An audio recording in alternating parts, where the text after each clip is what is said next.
Hi, I'm Mark Barry, former voice for the Campbell River Storm, counting down my top 10 moments since picking up the microphone back in the 2015 season.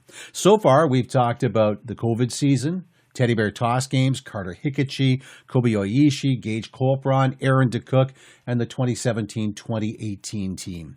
Before we resume the countdown, I remember something that Lee Stone said to me a couple of years ago. He was talking about his highlights, and as important as the championships are, he says equally important was getting that phone call from a player saying that he had gone up to the next level, or he had signed with a really good university, or he was playing overseas hockey. Those were what really counted, and I totally get that. For me, knowing that Campbell River is just a stop on these players' journeys is pretty incredible.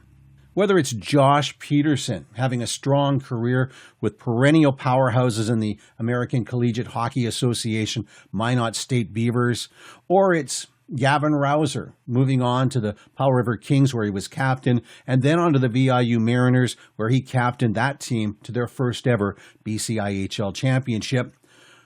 Ethan Matcham going to Sollefteå in Sweden, Division II. Or even earlier this year, back in February, watching Riley Langell win gold at the World Division IIIs for Team Australia. Okay, let's get back to the countdown. At number 4, I believe had COVID not been a factor, the Storm would have never had an opportunity to sign a player as good as Carter DeBoer. In the last almost full season before the pandemic, he was playing U18 AA with his hometown Tabor Golden Suns and averaging a point per game. In the COVID year, he moved up to AAA Lethbridge and played just 5 games because of the pandemic, scoring twice. I believe that year was his turnaround year. Lee Stone signed him in May 2021 and made it clear in the press release that he felt that Carter would produce in year 1. In his first 10 regular games with the Campbell River Storm, number 91 put up 11 goals. 11 goals in his first 10 games as a rookie. And in his 20 year, in his last 10 regular season games, he put up 13. His best being his last one. Can they get him on the counter? It's a 2-on-1. That's Fournier with it. Fournier, good defensive play by Bevan. Here's a chance shot. What a goal! And there it is, the single season. 51 goals on the regular season. He is tied for first with the great Jason Jakes. I mean, we're running out of stats to describe how fantastic, how dominant Carter DeBoer has been this season. He put up more than 30 goals in each of his 3 seasons. Power forward is a term that's used a lot. Carter's that, but he's more than that. He's agile, he's smart, he plays both sides of the puck. How many times have we seen him come out of the corner with players draped all over him, make a couple of nifty moves, and put the puck in the back of the net? One of the things that I noticed going over a lot of video for Carter DeBoer in the past week or so was just how many goals he scored on the backhand. I don't know if there's any other player in Storm history that scored as many backhanded goals as Carter DeBoer. Let's talk about his achievements. 198 points in 132 games. Number 5 in all-time points. Number 2 in single-season points for the Storm. He's number 7 in games played. He's number 2 in career goals with 114. His 99 points this season was tops in the VIJHL, and his 51 goals has him one of only 2 Storm players to get 50 or more goals in a season. He's tied with Jason Jakes. Still have to say, goal number 52 against Vic should have counted, but that's just me being me. What a career, though, for Carter DeBoer. After junior hockey, Carter's plans are to work and play beer league hockey. We'll see. Hey, Cookie, Fort McLeod could probably use another skilled forward who could put the puck in the net. Just saying. At number 3.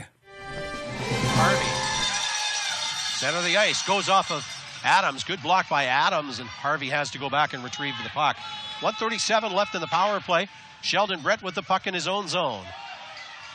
Gets it to Colin Blake. Colin Blake crosses the line. Colin Blake goes to open ice. Colin Blake to Britt. Shot. Scores! That's it! Colin Blake has done it! Colin Blake is now the all-time points leader for the Campbell River Storm on a goal from Sheldon Britt.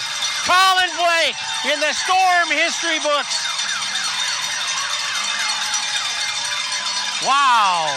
Who thought when that 16-year-old reported to training camp in 2012 that he would be going into the Storm history book?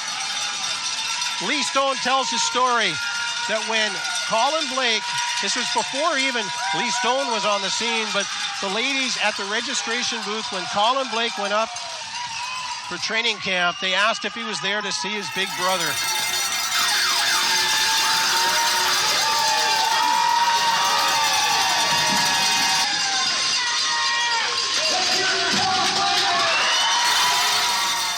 Talking with number 88, Colin Blake, following a 5-1 victory and a very important date in Campbell River Storm history. Colin Blake breaking the all-time Storm scoring record.